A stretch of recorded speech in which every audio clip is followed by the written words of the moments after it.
Bab 1. Belajar Surah Al-Ashr. Subbab 1. Membaca Surah Al-Ashr. Pelajaran 1.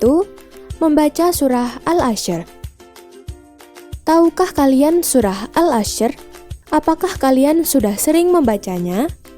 Nah, pada bagian ini kita akan belajar tentang Surah Al-Ashr. Bagaimana cara membaca yang benar?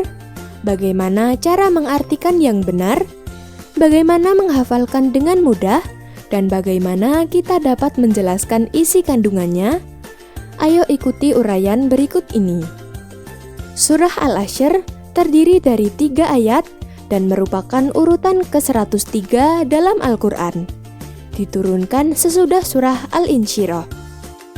Disebut surah Makkiyah karena diturunkan di Mekah sebelum Nabi Muhammad hijrah ke Madinah. Al-Ashr artinya demi masa, yaitu menerangkan tentang memanfaatkan waktu dan mengisinya dengan perbuatan yang bermanfaat. Nama Al-Ashr diambil dari lafaz Al-Ashr yang terdapat pada ayat pertama di surat ini. Surah Al-Ashr terletak setelah surat At-Takasur dan sebelum surat Al-Humazah. Dalam pelajaran ini, kalian akan belajar membaca surah Al-Ashr, menghafal surat Al-Ashr, dan memahami isi kandungan Al-Ashr. Ayo belajar lebih serius, ikuti uraian berikut ini.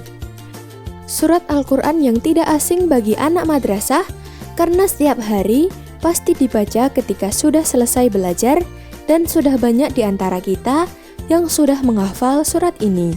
Tetapi, membaca Al-Quran itu tidak sekedar membaca saja, harus dengan guru dan ilmu tajwid agar bacaan kita fasih dan benar makhrajnya.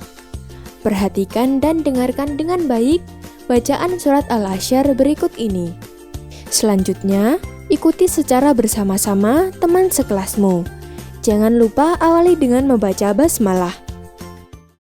أعوذ بالله من الشيطان الرجيم بسم الله الرحمن الرحيم والعصر إن الإنسان لفي خسر إلا الذين آمنوا وعملوا الصالحات وتواصوا بالحق وتواصوا بالصبر.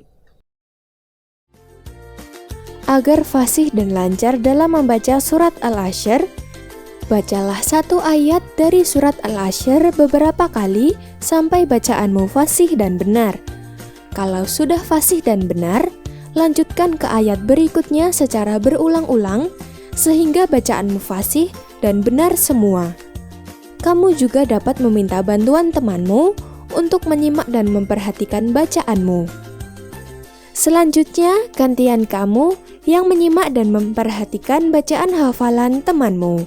Nah, dari pembelajaran ini, apakah anak-anak sudah paham dengan materi yang telah disampaikan? Rajinlah belajar dan tetap semangat ya!